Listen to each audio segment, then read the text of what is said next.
Le Midi-Pyrénées et la vallée du Rhône. On passe aux températures, elles varieront de 13 degrés à Toulouse jusqu'à 24 degrés à Strasbourg. Je vous laisse avec Michel Denisot et Télédimanche. Excellent début d'après-midi.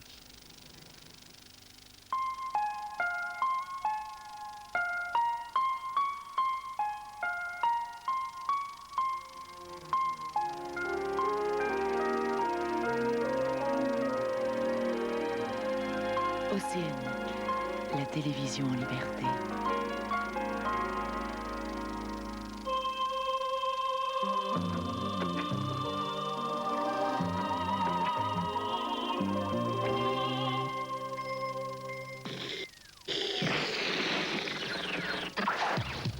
Salut, Jean-Claude Bourret va-t-il mettre les pieds dans le plat? Il continue de se battre pour le retour de la 5, il attend la décision du nouveau gouvernement et lance dans Télédimanche un véritable ultimatum. Patrick Menet, présentateur et producteur de Mea Culpa, qui doit disparaître des écrans de TF1, est à l'origine de Témoin numéro 1. Cette émission est critiquée par le syndicat de la magistrature qui voit là une ingérence de la téléspectacle dans le bon déroulement de la justice. Patrick Menet a accepté d'être face à Alain Fogelweit du syndicat de la magistrature. Plus fort que les reality shows, les news fiction à Hollywood, on tourne déjà une série télé, Waco. Johanna du feuilleton Hélène et les garçons s'en va. Rochelle Redfield, qui joue le rôle de Johanna, est venue dire au revoir aux téléspectateurs dans Télédimanche, Zapping. Un autre genre qui fait beaucoup là-bas. Tenez-vous bien, avec les animateurs sportifs de la télé, la course de bébé. 好啦，依家見到咧就低齡組咧第一輪嘅賽事咧就開始啦，好快脆喎啲 BB， 佢咧就要捐過咧嗰個一個障礙物，然之後咧前面咧有個娃娃。Bonjour Jacqueline. Bonjour Patrick. Ça va? Ça va, ça va. Que faites-vous dans la vie Jacqueline? Bourgogne. Bourgogne? De la Bourgogne, oui. Ah vous êtes de la Bourgogne, oui, mais Voilà, que faites-vous en c'est ça. Bourgogne? Comment? Que faites-vous en Bourgogne? Genlis, à côté de Dijon. Soudain est apparu le général Luhan, le chef de la police nationale. Tout d'un coup, je l'ai vu sortir son arme. Il l'a levée à la tête du prisonnier. Mais j'ai pensé que c'était seulement pour le menacer.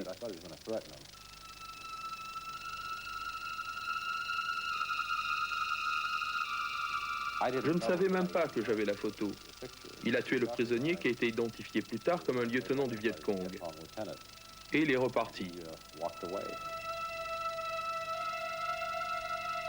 Le 17 décembre 1950, un F-86 Sabre de l'US Air Force qui patrouille au-dessus de la Corée aperçoit en dessous la silhouette en aile à flèche d'un MiG-15 de construction soviétique. Le pilote du Sabre plonge et se place derrière. Le MiG zigzague pour échapper à la visée du pilote américain. Pendant un moment, il semble même y arriver.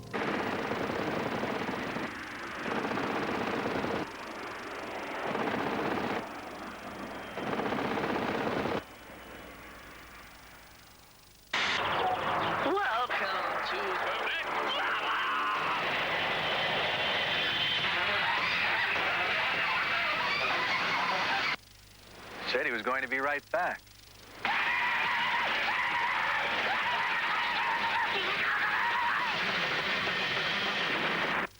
He was normally a very quiet boy.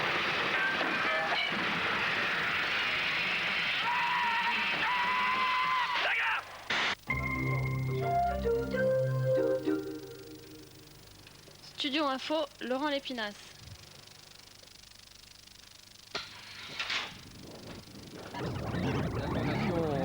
Continue sur RTL TV.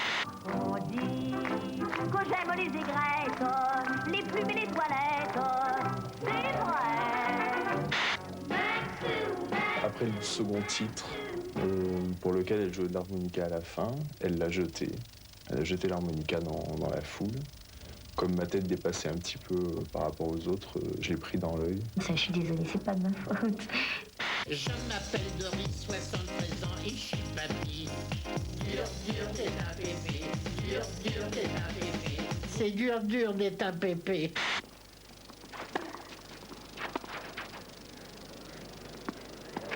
Oh là là. Il l'a fait. Il l'a fait. Si on nous avait dit, si on nous avait dit il y a un an, si on nous avait dit il y a un an qu'on serait en demi-finale, oui, Coupe d'Europe, on l'aurait pris. On l'aurait acheté tout de suite. C'est un bon parcours, c'est un bon parcours. Moi, c'est pas la joie, là. Si on nous avait dit il y a un an qu'on aurait été en demi-finale, on n'aurait pas acheté tout de suite. L'appétit vient en mangeant. Françoise, merci. Alain, merci d'être venu nous rendre visite ce matin. C'était super sympa. Merci Anne-Marie. Ça plairait à mon amie Suzy la cochonne. Quanti si rifà, oh? L'imitazione di una pianta che schiatta le mosche. Ah, non è una cosa nazionale. Guarda questa. Je suis triste aussi pour Guy parce que ils ont fait un match incroyable hier et j'ai perdu beaucoup d'argent parce que j'étais avec tous les dirigeants de l'UEFA au dîner officiel où il y avait que des Allemands et je leur avais parié qu'ils perdraient au pénalty. Et Guy, tu m'as fait perdre beaucoup d'argent. Voilà. Réponse de Giroud. Bah, ça m'arrange un petit peu parce que si vous en reste moins, vous ne me prendrez pas de joueur. Jean-Claude Bourret pointe toujours à l'ANPE comme près d'une centaine de journalistes de l'ex-5. La nouvelle majorité politique avait manifesté de la sympathie vis-à-vis de la 5 au moment du dépôt de bilan. Bonjour Jean-Claude. Bonjour. Mercredi, Alain Carignon, qui est le nouveau ministre de la Communication, était l'invité de l'association de défense de la 5, dont vous êtes le président. Belle occasion pour faire le point, vous répondrez bien sûr ensuite aux questions. Bernard Briançon, un ancien de la 5, y était pour Télédimanche. Comptez sur moi, ma sœur. Il y a encore des croyants, la preuve. Peut-être était-ce là une adhésion. En tout cas, ce jour-là, 157 chèques avaient été adressés à l'association de défense de Jean-Claude Bourret. Jean-Claude, après un an de présidence de cette association de défense de la 5, est-ce que vous y croyez toujours? Ah, si Jean-Claude Bourret pouvait s'effondrer en larmes, ça serait formidable. Seulement, Jean-Claude Bourret, il a la pêche et il n'est pas prêt d'abandonner le combat. Alors cela dit, si le gouvernement actuel nous dit dans un mois et demi il n'est pas question de toucher Arte et il n'est pas de question de trouver une nouvelle 5, bah, il est clair que ça voudra dire que la 5 ne pourra pas naître avant les prochaines présidentielles. Sur le réseau de la 5. Voici donc venu pour Jean-Claude Bourret le temps du jugement, mais le nouveau gouvernement veut réfléchir. Il est vrai qu'une fois au pouvoir, on ne lit pas les dossiers avec la même perspective. Il y a des décisions qui vont être de court terme. Dans les 2 mois qui viennent, il faut savoir effectivement ce qu'il en est, même avant, du réseau Arte, puisqu'il y a des décisions budgétaires, par exemple. À titre personnel, est-ce que vous avez le sentiment, au fond, qu'il y a suffisamment de chaînes généralistes et commerciales en France? Là, vous m'engagez tout de suite, d'ores et déjà, dans la décision, parce que répondre à cette question, c'est déjà dire comment on voit le fameux paysage audiovisuel français. Vous savez, je vais vous dire, en tout cas, une chose. Pour ma part, je ne crois pas qu'à chaque changement de majorité, il faut bouleverser le paysage audiovisuel. Une réunion d'anciens et l'occasion était belle donc de savoir ce que les ex-journalistes de la 5 imaginent comme avenir pour l'association de défense. C'est incroyable, regarde, moi ça c'est chômeur, ça c'est TF1. Compte tenu de l'activité économique qui est pratiquement asphyxiée, compte tenu de l'étroitesse des marchés publicitaires, je ne pense pas qu'il y ait de la place sur le marché publicitaire pour faire vivre une 5e chaîne de télévision totalement commerciale. C'est pas possible. J'ose espérer qu'un jour on pourra recommencer cette aventure. Est-ce que franchement vous croyez aujourd'hui que la 5 peut renaître, en tout cas sous une forme différente, sur le réseau actuel? Franchement? Non. Je crois qu'il y a un moment, hélas, où le travail de deuil est fait, il faut tourner la page. Jean-Claude est un type terriblement dynamique, qui va de l'avant, qui en veut, qui a porté haut les couleurs de la 5. Peut-être que maintenant, il faut penser à une autre étape. Nos futurs pour la 5, mais beaucoup de futurs pour beaucoup de projets audiovisuels différents, renouvelés. Si on fait une chaîne généraliste pour faire les mêmes erreurs, c'est-à-dire damer le pion à la 1 ou à la 2, c'est pas la peine, il faut renoncer tout de suite. Attends, il y a peut-être un format à trouver. Il ne faudrait pas croire que la 5 pourrait renaître comme elle a vécu. L'autre fois, il y avait un ministre qui me disait, en tout cas, ton association, chaque fois qu'on va quelque part, elle est là, elle est présente. Il m'a dit, c'est incroyable. Comme dans ces réunions famille où la fin se termine toujours par une photo de groupe, voici donc la photo de famille de la 5. C'est peut-être bien la dernière. Info ou intox, c'est la vraie ou la dernière, Jean-Claude? La dernière réunion de famille? Ouais. Ah non, je crois pas, parce que nous, on n'est pas des anciens combattants du PAF, vous l'imaginez bien, mais on a tellement vécu des choses fortes ensemble qu'on est très content de se retrouver. Alors, nos futurs, ou y a-t-il un futur pour la 5? Il y a un futur pour la France, il y a un futur pour les téléspectateurs français. Il y en a 20 millions qui demandent au nouveau gouvernement de faire quelque chose sur le réseau de la 5. Alors il est clair que ce n'est pas la renaissance de l'ancienne 5, ce serait d'un ridicule achevé, mais enfin je le dis parce qu'il y en a encore quelques-uns qui ne comprennent pas ça. C'est la naissance d'une nouvelle chaîne de télévision dont plusieurs formats sont possibles, il suffit pour cela d'une volonté politique. Alors est-ce que cette volonté politique existe? Est-ce que les gens qui étaient dans l'opposition, qui sont maintenant au pouvoir, vous avez promis quand ils étaient dans l'opposition de favoriser le retour de la 5 sur le réseau d'Arte? Et aujourd'hui, si oui, tiennent-ils le même langage? Alors encore une fois, quand on est au pouvoir et quand on est candidat au pouvoir, on n'a pas peut-être tout à fait le même langage. Nous le verrons bien dans les mois qui viennent. Vous avez entendu le ministre de la Communication, M. Carignan, qui a dit que dans les 2 mois, il prendrait une décision claire concernant l'avenir de ce réseau. Mais est-ce qu'on vous a fait des promesses? On m'a fait des promesses. Qui est on? Écoutez, je ne veux pas mettre les gens qui sont maintenant dans des situations de haute responsabilité dans l'embarras. Vous avez toujours eu un franc-parler sur le sujet. Oui, j'ai toujours eu un franc-parler, mais je sais aussi que la diplomatie, quelquefois, est plus efficace que le franc-parler. C'est ce que j'ai appris au cours de l'année précédente. Donc, en clair, j'ai non seulement des promesses, mais j'ai des lettres qui sont signées, et pas par n'importe qui, croyez-moi. Des gens qui sont au gouvernement? Il y a des gens qui sont au gouvernement. Le Premier ministre? Il veut tout savoir, il ne saura rien. Mais il y a des contingences, il y a aussi des pressions qui s'exercent, y compris peut-être sur le gouvernement, de la part d'un certain nombre d'acteurs du paysage audiovisuel, d'autres chaînes de télévision privées qui disent surtout ne touchez à rien, sinon on va s'effondrer. Alors, pour que la 5 renaisse sous une autre forme, il faut que Arte disparaisse? Ah, certainement pas. Nous, on est des défenseurs d'Arte, et c'est pas de la démagogie, puisque je l'ai écrit dans notre magazine, 55 millions de téléspectateurs. Si vous pouviez le montrer, ça nous ferait un petit peu de plus sur Canal+. En plus, c'est la concurrence. Il n'y a pas de problème. Donc, je l'ai écrit. Je dis, j'aime bien Arte, j'aime bien Jérôme Clément. Donc, je ne peux pas faire plus. Cela dit, il faut dire la vérité aux téléspectateurs contribuables, parce que l'écoute d'Arte, elle est claire. Et je vous ai amené le dernier Médiamat que vous aviez. Alors, je pense qu'on peut le montrer. Voilà. L'écoute d'Arte, elle est là. Durée moyenne d'écoute nationale de la télévision du lundi au dimanche, semaine du 12 au 18 avril, Arte, 1 minute.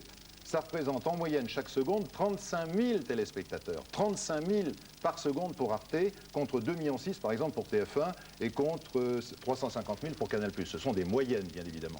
Donc il faut dire les choses clairement. Nous, on n'est pas des opposants du tout à Arte, mais on dit, est-ce qu'au moment où Monsieur le Premier ministre demande à ses 29 ministres de ne pas changer de voiture, ce qui fait une économie de 3 millions par an, il est normal que le contribuable français paie pratiquement 1 million de francs de l'heure pour une chaîne de télévision que très très peu de gens regardent. Est-ce que vous avez un projet pour redémarrer la 5? Bien sûr que nous avons plusieurs projets. Je peux même vous dire que les producteurs maintenant sont complètement avec nous parce qu'ils sentent bien que le marché de la production française est asphyxié. Mais qui paye? Qui financerait la... Bon, ce sera la pub après, mais au départ, il faut un cofinancement. Alors au départ, nous avons bien sûr les financiers également, qui nous disent, nous jaillirons du bois et nous vous permettrons de dire qui nous sommes, si le gouvernement actuel modifie les lois dans le sens d'un allègement des charges qui pèsent sur les chaînes de télévision privées, ce qu'on appelle la directive européenne, et si il dégage Arte du réseau de la 5 pour en faire la 7e chaîne et non pas une 5e qui vient neutraliser notre réseau. Autrement dit, si le gouvernement décidait d'ici 1 mois et demi, parce que vous êtes fixé une date limite vous aussi pour votre défense de la 5, c'est l'été prochain, si d'ici là il y a une décision politique qui vous permettait de démarrer une 5e chaîne, ça peut démarrer quasiment le lendemain. Le financement est là. Et je peux vous dire qu'il y a plusieurs financiers qui se battent déjà dans la coulisse pour avoir la main sur la prochaine 5e chaîne de télévision. Et là aussi, langue de bois. Elle a aussi langue de bois, pour des raisons évidentes. Non, je comprends pas.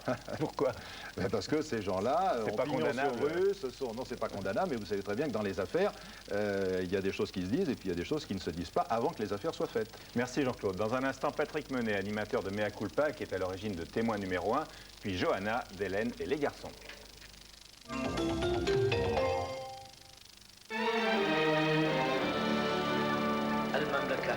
النفط مراتب المسؤولية والشرف كلها بين يديك. نعم يا أبي. هنالك مسألة صغيرة. أمر يا أبي.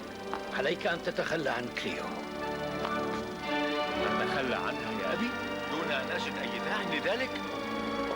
انظر يا أبي، لقد صدق الفرنسيون بقول لا تودنغام. هذا سيشير فيس.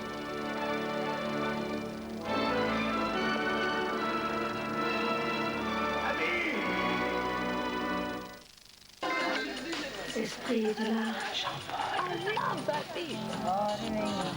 J'ai rêvé d'avoir des croissants. C'est que ça, c'est son regard. Vous êtes vraiment dégoûtante. Non, mais je rêve. Et tu perds ton temps, il aime que les mecs. Très scorpion comme comportement. Je le sens. Jean-Paul Gaultier. Jean-Paul Gaultier. Jean-Paul Gaultier. Nouveau, Protector de Wilkinson. Si tranchant qu'il doit être mis derrière les barreaux. Avec sa grille de protection, il glisse sur la peau en toute sécurité. Plus sûr que tout autre rasoir. Il rase d'aussi près que la meilleure des lames. Protector, une nouvelle exclusivité Wilkinson. Découvrez l'efficacité du déodorant au bar aux fraîcheurs sèches. Sec, il est sans alcool. Sec, il évite la sensation d'humidité. Sec, il est efficace jusqu'au soir. Obao fraîcheur sèche, en atomiseur et en stick. Obao préserve la couche d'ozone.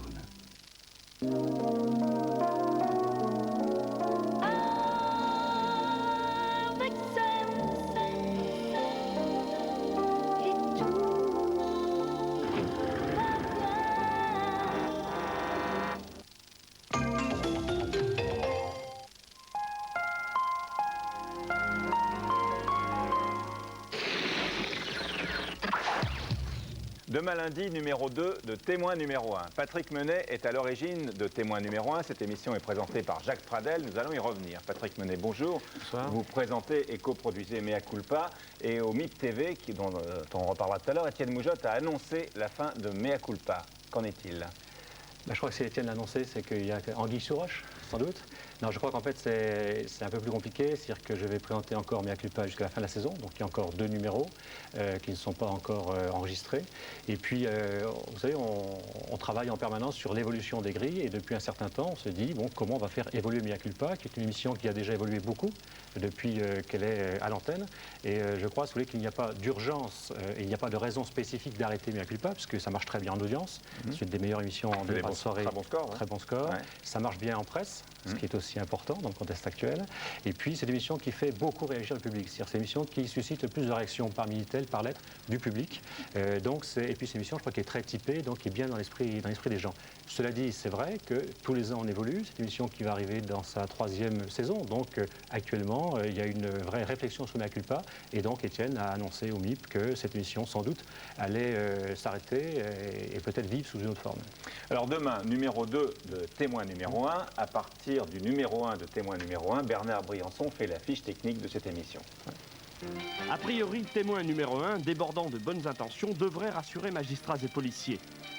Bonsoir à tous. Pour la première fois en France, je vous invite à participer à une émission basée sur l'idée qu'une énigme criminelle peut être résolue grâce à la télévision, ou tout au moins peut bénéficier d'informations nouvelles qui permettront à la vérité de se manifester.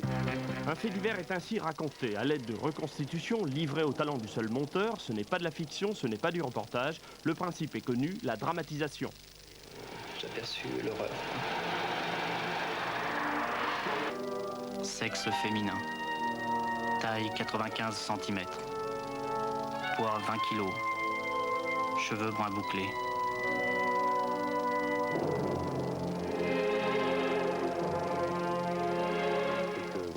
Alors, Étienne, sur le plateau en direct, l'affaire se prolonge. C'est cela que beaucoup de magistrats contestent, qu'un des leurs vienne sur un lieu où l'intimité n'est pas la règle, puisqu'on vient s'y montrer, pour résoudre un cas qui devrait relever d'une institution d'État. La télé est ici dans le rôle supplétif du juge d'instruction, le journaliste dans le rôle du greffier. Certains voient là une dérive inquiétante. Les enquêteurs ont estimé que près de 11 000 véhicules seraient passés près du corps de cet enfant. Qu'est-ce que vous pouvez ajouter à ce que vous avez dit dans le film? Écoutez, ce que je peux ajouter, d'une part, c'est avoir pris contact... Bien sûr, tout cela a l'apparence de la rigueur. Convocation de témoins. Mais je voudrais aussi montrer aux téléspectateurs une des rares pièces à conviction qui existe dans cette affaire. Ou tout simplement exhibition d'éléments susceptibles de provoquer des réactions.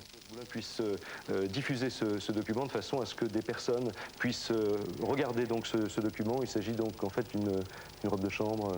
Nous allons avoir une ambition pour la télévision que certains jugent démesurée, vouloir être partout où échouent justice et police. La télé peut-elle remplacer la justice et la police? Non, bien sûr que non. Bien sûr que non. Quelle est votre ambition dans cette émission? L'ambition, si vous voulez, c'est d'apporter une aide à la justice quand la justice demande cette aide ou quand un juge demande cette aide. C'est-à-dire qu'il est évident qu'il y a en France des lois qui sont très bien faites, il y a une institution judiciaire qui est extrêmement rigoureuse, extrêmement respectable, qui fonctionne, qui a besoin de sérénité, qui a besoin de ce cadre. La télévision ne doit pas du tout empiéter dans ce domaine et se substituer à elle. Est-ce que vous faites cette émission avec la bénédiction du garde des Sceaux? Bénédiction, en tout cas, pour faire cette émission, il a fallu négocier pendant très longtemps avec le garde des Sceaux, avec le cabinet donc, du ministre, et qui n'a pas vu d'objection à faire une telle émission. Sans cet accord implicite, il ne pourrait pas y avoir une émission comme témoin numéro 1, et surtout sans la participation de juges, qui eux seuls sont habilités, si vous voulez, à dire on va traiter telle affaire, habilités à donner des informations et à lancer des appels à témoins. Il ne pourrait pas y avoir une émission en France comme témoin numéro 1. Alors, témoin numéro 1 ne fait quand même pas l'unanimité dans le monde de la justice. Alors, vous avez accepté d'être face à Alain Fogelweit, qui est secrétaire général du syndicat de la magistrature, qui est magistrat à Lille, juge délégué. Alors, je vais vous demander tout de suite, quelle est la position du syndicat de la magistrature face à témoin numéro 1? Bonjour. Notre position, elle est faite d'inquiétude. Je veux dire, ce qu'on critique majoritairement et principalement dans cette émission, c'est surtout le fait que, sous prétexte de faire de la justice, de la télévision, un moyen d'investigation pour la justice, on bâtit un mauvais spectacle, ce qui n'est peut-être pas le plus grave. Il y a d'autres émissions qui sont un peu de cette nature, mais ce n'est pas ce qui nous intéresse principalement au syndicat de la magistrature. Ce qui nous inquiète, c'est surtout le fait que cette émission a des conséquences sur le fonctionnement de l'institution judiciaire. Patrick Menet. Moi, je comprends, si vous voulez, effectivement, que des juges demandent des garanties. C'est tout à fait normal. C'est votre travail, c'est votre métier, votre mission, et c'est notre protection à nous aussi, nous, en tant que citoyens. Mais je pense qu'il faut encore... L'émission doit être bien recadrée. C'est-à-dire qu'en aucun moment, l'émission ne prétend mener l'enquête. À aucun moment, elle ne prétend révéler des éléments d'un dossier. Et je crois qu'il y a un vrai problème aujourd'hui qui est beaucoup plus large sur les rapports entre la justice, je crois, et les médias. Sur qu'est-ce qui doit être dit ou qu'est-ce qui ne doit pas être dit dans une affaire criminelle.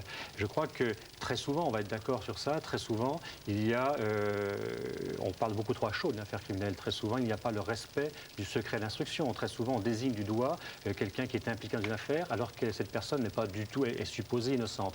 Mais ça, je dirais que ça existe en dehors de témoin numéro 1, avant cette émission, et que cette émission va permettre au contraire de recadrer, si vous voulez, la collaboration entre ce qui va être le média et le juge. Donc je comprends tout à fait, et c'est normal que je comprends vos mises en garde, c'est évident. Nous les respectons, nous les écoutons et nous travaillons avec les juges. Et si un jour il s'avérait que ce n'est plus possible, nous arrêterions cette émission. Mais je crois également qu'un juge, y compris vous, ne peut pas, dans la recherche de la vérité, se dire on va faire l'impasse totale sur la possibilité d'élargir nos recherches. Je crois que c'est là qu'il y a, en fait, à mon avis, une hypocrisie, voire, à mon avis, une escroquerie. Il n'est pas question de remettre en cause le principe de l'appel à témoins. En tant que juge d'instruction, j'ai utilisé l'appel à témoins. On peut même l'utiliser par le biais de médias aussi lourds que la télévision.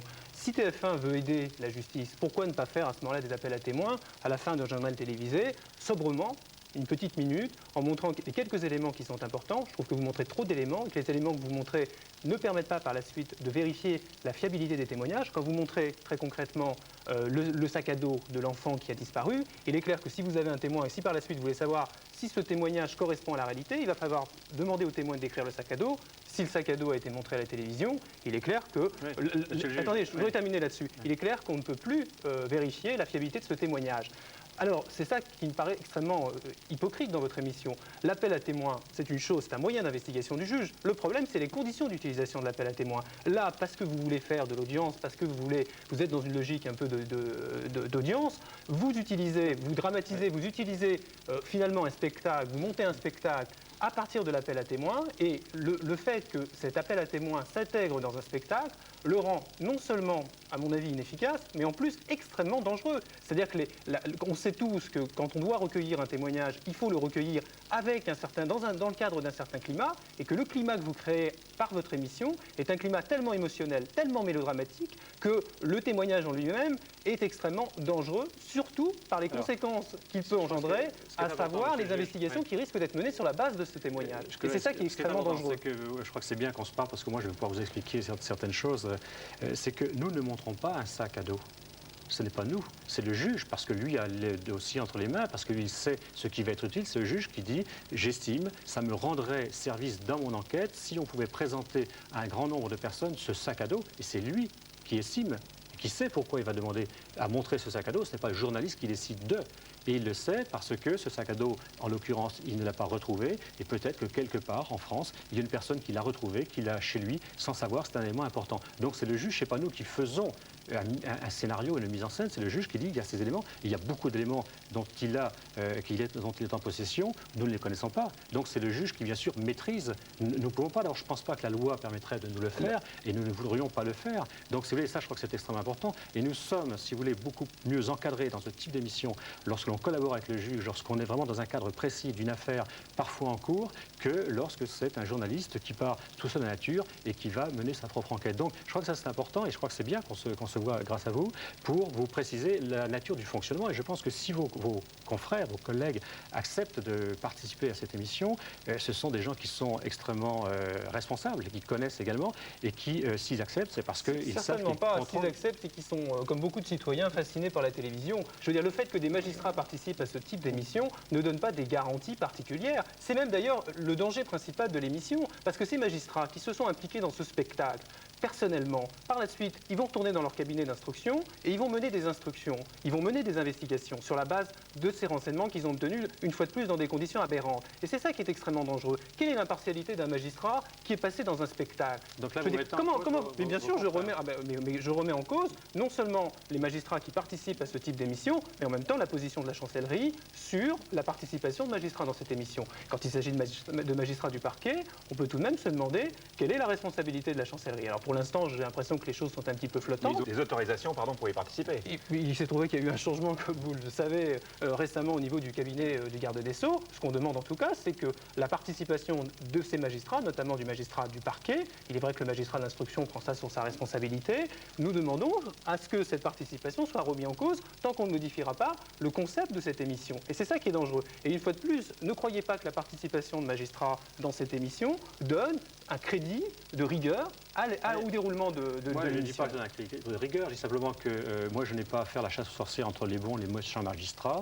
Je dis simplement que je peux vous assurer que moi, en tant qu'un des responsables de cette émission, je peux vous dire pourquoi nous nous sentons canalisés, pourquoi nous nous sentons habilités à donner telle ou telle information. Et je rectifie ce que vous disiez. Une fois encore, nous, journalistes, nous n'allons pas nous permettre de montrer un élément qui va ficher en l'air une instruction. Simplement, c'est un magistrat qui, une fois encore, est responsable, qui est chargé quand même de mener une enquête sur un dossier très sérieux. Et je respecte, et moi, je ne me permettrai pas de porter le jugement que vous avez porté sur vos confrères. Le magistrat qui est présent dans ce type d'émission ne maîtrise pas la mise en scène de l'émission. Ça, c'est clair. Peut-être que notre malentendu, c'est que vous connaissez peut-être pas totalement la mécanique de notre émission et comment ça se passe avant. Je peux vous garantir, bien sûr, je peux vous garantir que le magistrat, vos confrères qui viennent à cette émission-là, savent parfaitement ce qui va se passer. Ce n'est pas un happening. C'est-à-dire qu'ils savent parfaitement quels sont les films, ils savent parfaitement quels sont les éléments qu'ils nous autorisent à utiliser à l'antenne. Ils le savent parfaitement. Il est évident. Il le sait parfaitement, et ça c'est important. Il est évident que la connaissance... Non, on ne se rejoint absolument pas. Il est évident que la connaissance que le magistrat a du déroulement de l'émission, si ce n'est pas lui qui l'encadre, qui prend l'initiative, qui sait exactement dans quel cadre il va utiliser l'appel à témoins, il ne peut pas maîtriser les conséquences de cet appel à témoins. Monsieur le juge, je vous rassure, il le sait complètement. Non, mais la connaissance, c'est pas une question de connaissance, c'est une question de maîtrise. Ça suppose que l'appel à témoins, une fois de plus, ça soit extrêmement sobre. Très concrètement, quand vous présentez des photos quasiment de médecine légale d'une enfant, imaginez l'impact que ça représente. Jamais un magistrat instructeur ne diffuserait dans un journal local, ça m'est arrivé d'instruire ce type d'affaires, ne diffuserait une photo aussi épouvantable. Parce qu'il est évident que les réactions émotionnelles que ça va créer de la part des gens qui de bonne foi voudront témoigner, parce que c'est horrible, parce qu'on ne peut pas supporter que des personnes qui ont commis des crimes de cette nature soient toujours en liberté. Il est évident que l'impact émotionnel que vous créez par l'image, le magistrat instructeur, qu'il le sache ou qu'il ne le sache pas, quand il participe à cette émission, ne peut pas maîtriser cet impact. C'est ça qui est important. Je pense là on discute un peu en théorie, parce qu'on sort d'un contexte, une image, ça me paraît une photo. Très concret. Mais si vous voulez, une fois encore, je crois que c'est bien qu'on se parle, je crois que ça serait bien qu'on se revoie, et je pense qu'on a eu des contacts, enfin l'émission a eu des contacts avec vous avant, pour bien vous expliquer. Avant, ça, je tiens à préciser. Je pense que vous avez eu un contact, il me semble, avec syndicat Richard, d'administrature, vous à titre personnel, avec Richard Michel, qui est l'un des producteurs Absolument, de l'émission aucun contact sur l'émission. Je crois que nous serions exprimés plus tôt. Je crois que c'est intéressant que vous venez voir d'ailleurs, que vous voyez mieux comment ça fonctionne. Nous l'avons vu en tout cas la première émission. Nous sommes très ouverts, je crois que c'est utile pour vous et pour nous. Non mais nous sommes inquiets, c'est la raison pour laquelle nous demandons très rapidement l'arrêt de cette émission, en tout cas le changement du concept de cette émission. À qui vous adressez pour demander? Nous sommes adressés d'une part au CSA qui peut sur la base de la loi de 86 intervenir pour faire un certain nombre de recommandations, et nous adressons également à la chancellerie pour ce qui concerne la participation de certains magistrats, notamment des magistrats du parquet dans ce type d'émission, et nous attendons en tout cas des réponses claires de ces différentes instances de l'État. Pour l'instant, vous n'avez pas de réponse. Pour l'instant, non, mais nous rencontrons le Conseil supérieur de l'audiovisuel lundi prochain à 15h, et nous espérons bien avoir des réponses, et en tout cas qu'on puisse très rapidement sortir de ce type d'émission qui est dangereux. Je ne m'intéresse pas beaucoup à l'aspect reality show, c'est pas ce qui me préoccupe. Ce qui me préoccupe, c'est les conséquences pour les libertés, c'est ça qui est en jeu, de ce type d'émission. Et ce n'est pas seulement un problème d'appel à la délation, c'est l'utilisation qui va être faite des renseignements obtenus à la suite de ce type d'appel à témoins. C'est ça qui est dangereux. Et une fois de plus, ce n'est pas le principe de l'appel à témoins, et même pas le principe de l'appel à témoins dans la télévision, par la télévision, qui est mis en cause. Enfin, si le principe donc n'est pas mis en cause, il ne reste plus que l'utilisation qui en est faite. L'utilisation, une fois encore, c'est le magistrat. Donc ce sont des gens qui sont habilités à utiliser. Quels sont les résultats que vous avez obtenus avec la première émission? Les résultats, encore, vous remarquerez qu'on a quand même une très grande prudence également. C'est-à-dire que nous ne sommes pas, nous, habilités à donner des résultats. C'est-à-dire que beaucoup de ces résultats, maintenant, c'est le juge qui les gère. Ça fait partie de son travail, du secret d'instruction.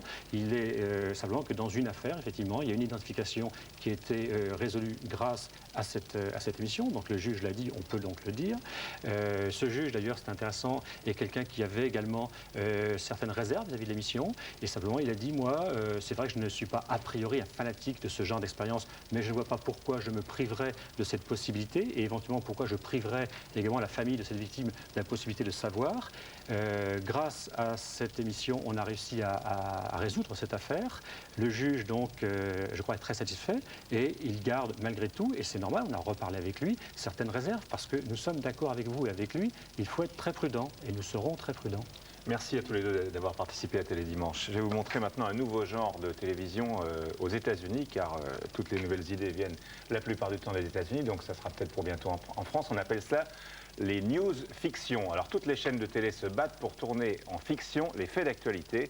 Au programme, le divorce de Lady Di, le cyclone en Floride et surtout l'affaire de Waco, la secte maudite. Au moment où l'histoire se terminait dans le drame, Hollywood tournait pour la télévision le film Waco. Aucune image de ce film n'a pu être obtenue malgré nos efforts désespérés, les producteurs déclarant qu'il n'était pas très approprié de montrer des images de ce bon film dans le contexte actuel. Le film de Waco est très attendu. Le reportage de notre correspondante aux États-Unis, Laurent Saïm. Le symbole du rêve. Ici, la route de la gloire passe par la télé-vérité. La réussite symbolisée par un bon film, une belle maison, beaucoup d'argent et la conquête de la news-fiction. Audience oblige, le feuilleton de l'actualité triomphe et Hollywood a désormais l'œil rivé sur l'information. Waco, 28 février dernier. La mort en direct avec 120 millions de téléspectateurs.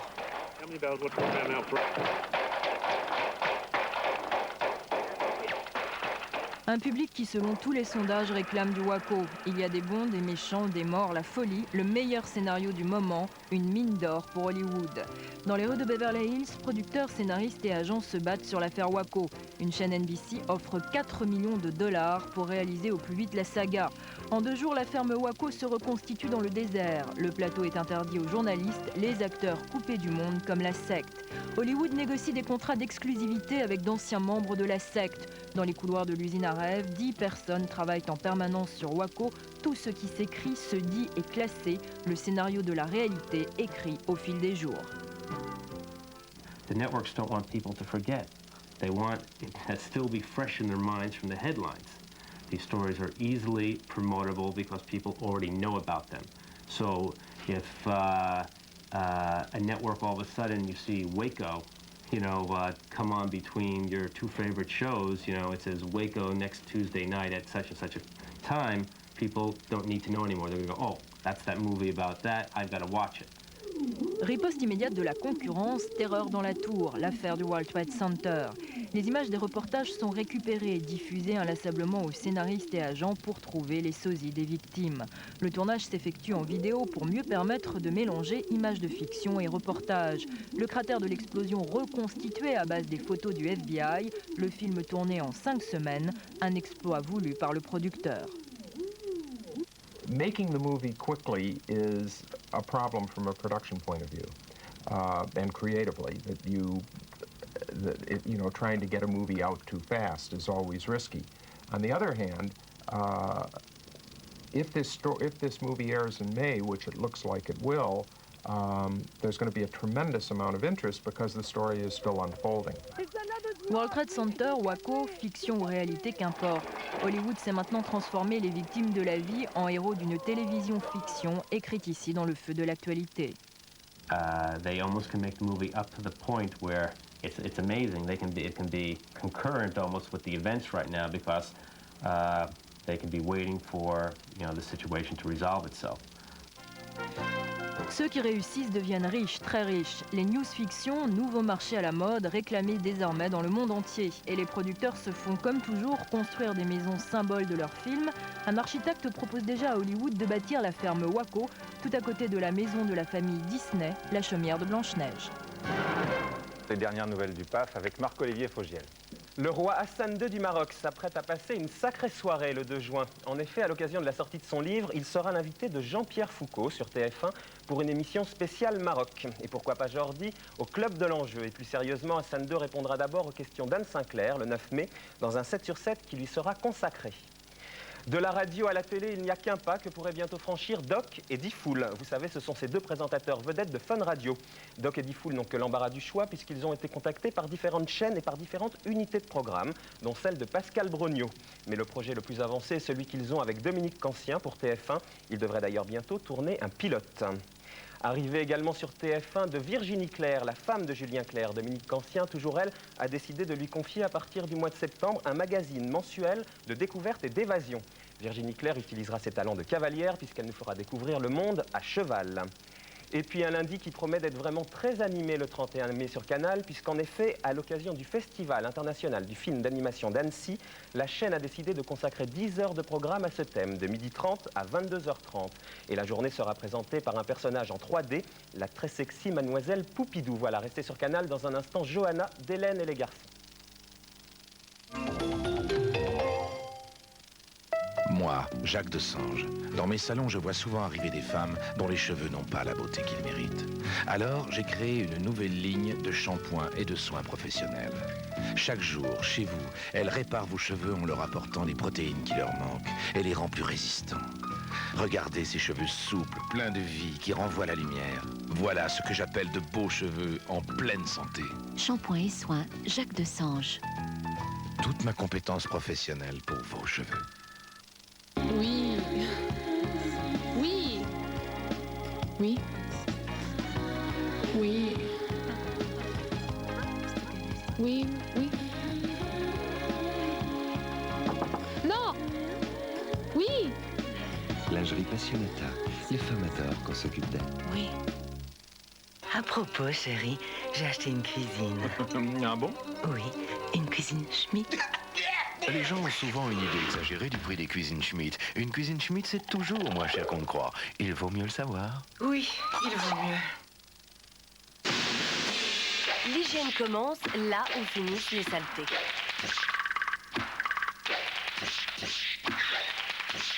Sec le cup Albal, plus pratique, plus hermétique, plus hygiénique. Choisir Albal, c'est une question d'hygiène.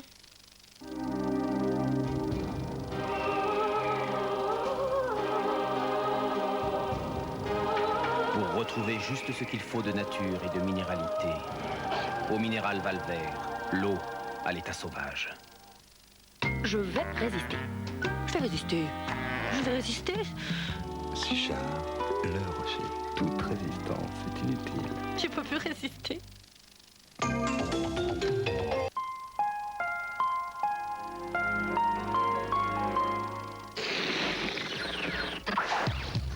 Avant de recevoir Johanna du feuilleton Hélène et les garçons, énorme succès sur TF1, nous allons à Cannes où a eu lieu le MIP TV cette semaine. Le MIP TV est à la télé, ce que le Festival de Cannes est au cinéma. Il a lieu depuis 30 ans, 41 pays sont représentés, 388 exposants, 9000 visiteurs. Qu'est-ce qu'on y fait? Véronique Jacquinet, Pascal Hendricks. Tous les ans, au premier rayon de soleil sur Cannes, les voilà qui rappliquent. Eux, regardez-les bien, ce sont les gens qui font la télévision du monde entier. Ils sont près de 9000 acheteurs et vendeurs d'images à hanter chaque année le marché international des programmes de télévision. Le badge d'entrée coûte 8000 francs, quant au stand, c'est entre 30 et 40 000 francs. Le jeu est épuisant. Il consiste à rencontrer le maximum de gens possible pour signer le maximum de contrats en 6 jours maximum. Vous êtes prêts? La course va commencer. Sur les talons de la Speedy Gonzalez du MIP TV, j'ai nommé Nathalie Rouer, acheteuse de programmes pour M6, qui nous amène où là? Alors là, on va chez un distributeur, le plus gros distributeur allemand qui s'appelle Betafilm. Je suis en retard. Betafilm distribue plus de 400 heures de programmes par an, ce qui intéresse fatalement de nombreuses chaînes dans le monde, et en l'occurrence M6 qui a commencé à négocier il y a quelques mois l'achat de ce téléfilm. La Nathalie est venue au MIP notamment pour conclure ce contrat avec la société de distribution. Et si ça marche, ça sera diffusé sur M6 dès la rentrée. Voilà, ce genre de choses, Victim of Innocence, pour notre case du samedi, ça devrait être absolument parfait. Ah, vous allez le signer maintenant ce contrat? On peut venir? Ah non, alors là, je suis désolée, mais c'est zone interdite. C'est pas pour faire référence à notre nouveau magazine sur M6, mais c'est complètement confidentiel. Dès qu'on commence à parler chiffres et programmes, c'est... Non, là, je suis désolée, mais je suis obligée de fermer la porte au nez. C'est pas grave, on a l'habitude, tout le monde parle d'argent au MIP TV, mais jamais devant nous. J'ai même essayé de demander à un acteur encore inconnu combien ça serait vendu son téléfilm. Il a dû appeler son producteur, là. Alors, qu'est-ce qu'il a dit? They said that actually there's a private meeting for you in the booth later on, and they'll tell you all the information with regards to broadcasting. Des promesses, toujours des promesses. Tiens, Nathalie est sortie, je crois. J'ai rendez-vous à 11h30, donc ça va être un peu juste. Là, je suis coincée sur le stand Beta. Tu déplaces le rendez-vous? Bah, je sais pas où elle va le mettre, hein. J'ai regardé son agenda, il y a des gens à voir toutes les demi-heures jusqu'à ce soir. Bon, bah, on t'attend dehors, nous, hein. Ça va être un peu serré. En fait, tu regardes mon emploi du temps, mais c'est... Et là, tu vas faire quoi? Là, je déjeune avec un distributeur, qui est un distributeur américain, qui s'appelle World Vision, et qui est le distributeur de tout ce qui est La Petite Maison à Prairie, également Les Routes du Paradis, Dallas, voilà, Les Envahisseurs, Amour, Gloire et Beauté, des centaines d'autres. Bref, c'est un gros. Petite heure de mondanité, donc. Hi, come here, sweetheart. Tiens, lui, c'est le vice-président Bert Cohen. C'est le premier à avoir vendu à M6, la première année, carrément 300 heures de programme. Et là, vous allez nous dire ce que vous allez leur vendre, monsieur Cohen? Don't tell them, because competition will see, no, don't tell them. I don't know yet. We have screenings in May. We have 3 new shows, pilots, but you never know until May if the pilots are going to be picked up. Alors vous non plus, vous voulez rien me dire, décidément, j'ai pas de chance. It's not that I don't want to tell you, I just don't know yet. Je le crois pas. As soon as I know, you'll be the third person to know.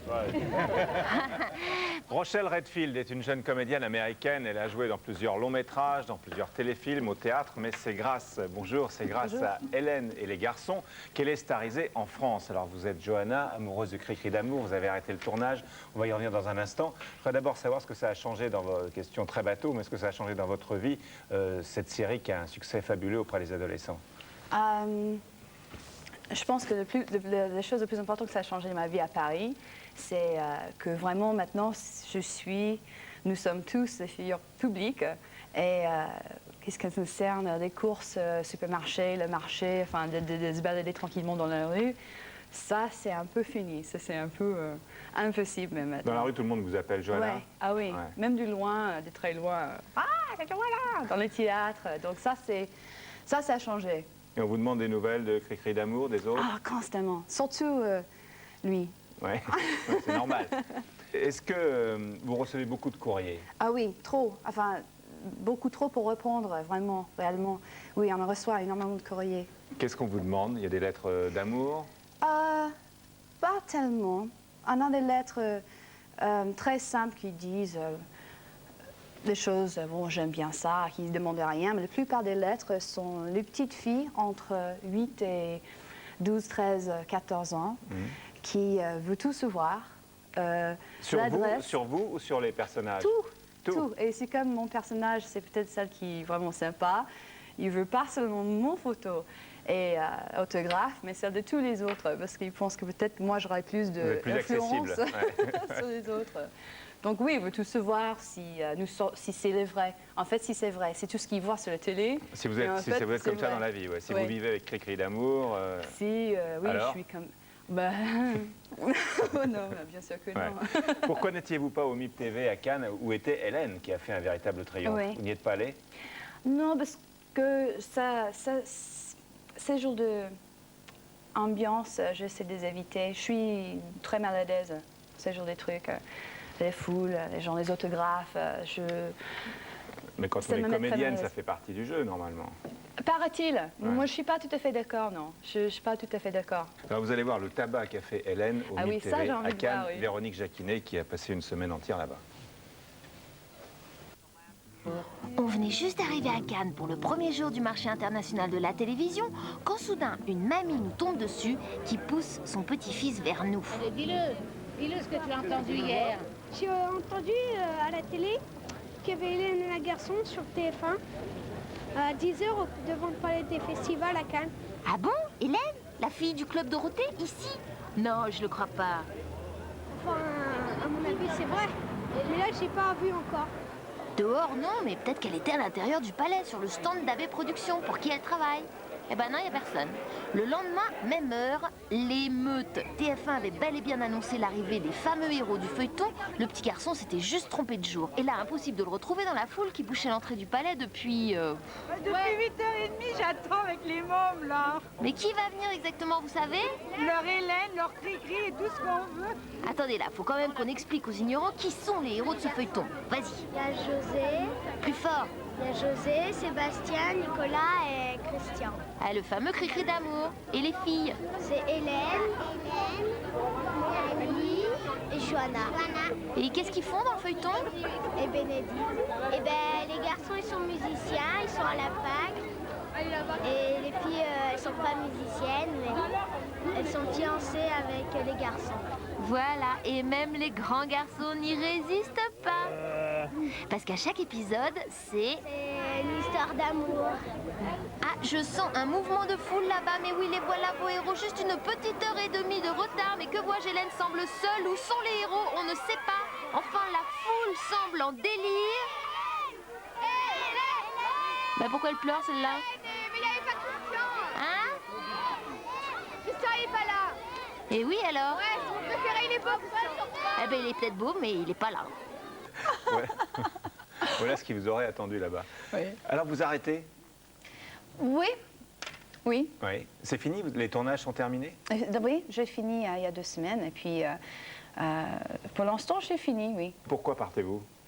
Parce que ça va bientôt faire 1 an. C'est vraiment 1 an qu'on tourne ça. Et c'est que c'était une expérience intéressante, très intéressante. C'est la première fois que je travaille pour la télé, mais le théâtre et les longs métrages, ça me manque. Donc voilà, j'arrête pour pouvoir être libre de suivre d'autres personnages. Et vous savez ce que vous allez faire demain? Non. Pas encore. Comme beaucoup de comédiens. Non. Mais ça ne me dérange pas, j'ai l'habitude de ça. Comment se passaient les tournages? C'était des journées entières de tournage?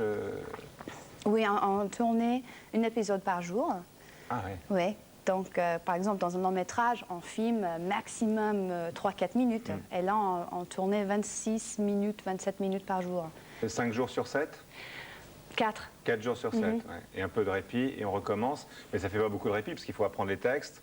Oui, c'est ça. On tourne d'habitude 2 jours, lundi, mardi, et puis on prend un petit break mercredi, et puis jeudi, vendredi. Ouais.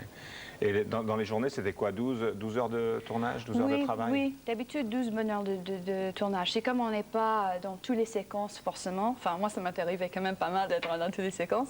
Mais donc, des fois, si on n'est pas dans toutes les séquences, on a un petit peu de repos, soit dans la journée, on finit tôt, on revient tard. Enfin. Mais d'habitude, c'est quand même 12 bonnes heures de... Enfin, il faut finir l'épisode. Ces tournages-là, il y a un côté usine un peu, non? Disons que la productivité ça, c'est quelque chose qu'on voit rarement. Disons, un épisode par jour, il faut le faire quand même. Donc, il faut une organisation, oui, assez costaud pour pouvoir le faire. Est-ce que c'était payant? Est-ce que c'était bien des cachets très intéressants? Oui.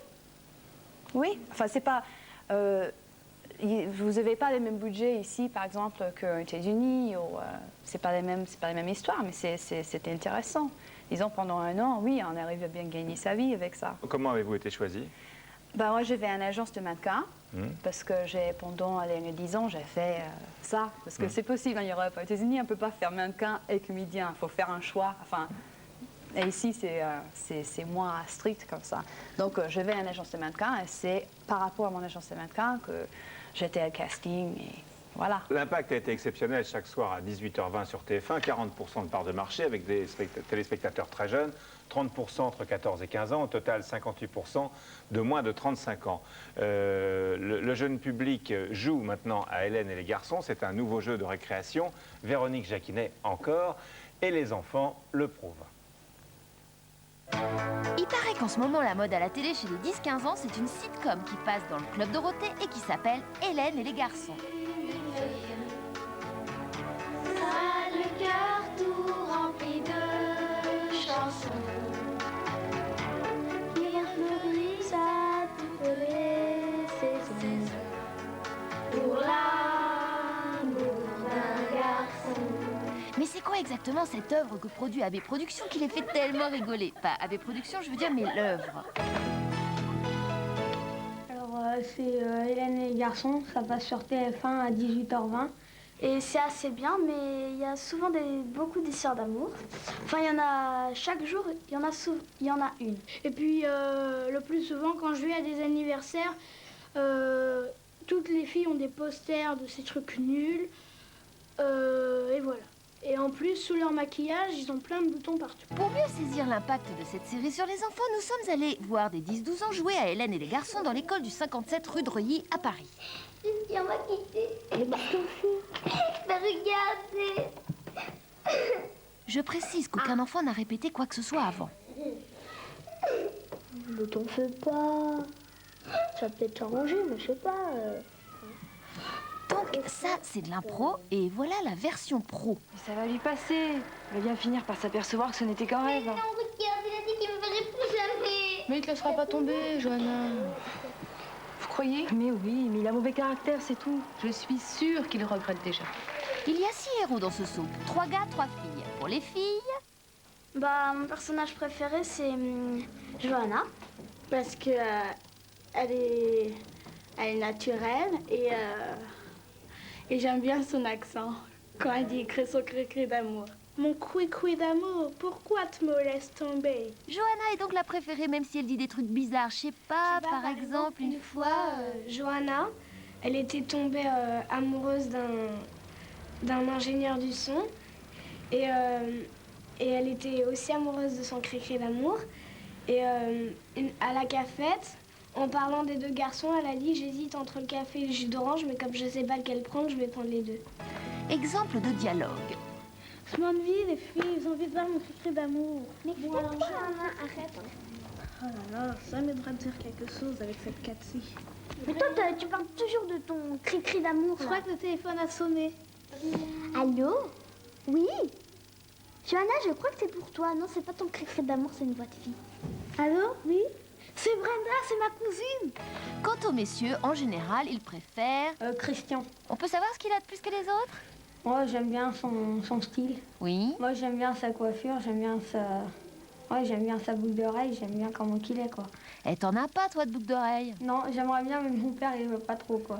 Et maintenant, version brute, avec Eric dans le rôle de Johanna et Johan dans Suite Cri-Cri. Bonjour, mon cri-cri. Pourquoi mon cri-cri? Parce que j'en ai marre. Tu ne crois pas en moi, tu ne crois pas en mon talent. Si, mon cri-cri. Et ça, tu le vois? Ma mère, elle a sacrifié toute sa vie en mangeant du camembert pourri pour faire plaisir à mon père. Et toi, tu n'en serais pas capable. Si, parce que moi, j'ai horreur de camembert. Et je pourrais en bouffer toute ma vie pour toi, si t'as envie. Et puis j'ai rencontré une blonde dans la rue, avec des yeux bleus, des sourcils jusque-là. Oh. Mais pas mieux que moi. Si, justement. Mon cri-cri! Que vas-tu faire? Ciao, belle. Mon cri-cri!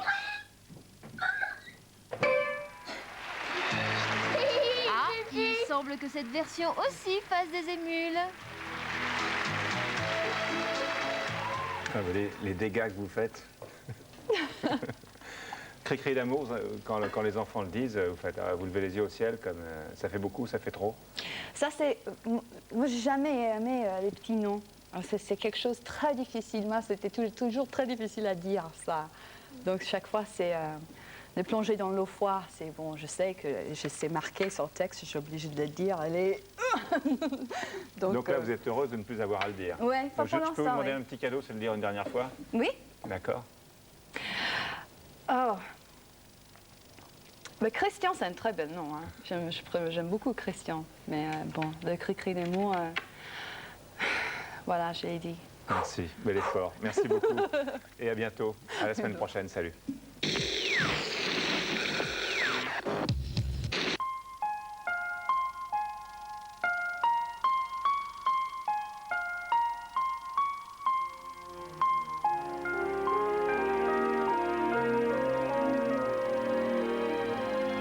Océanique, la télévision en liberté.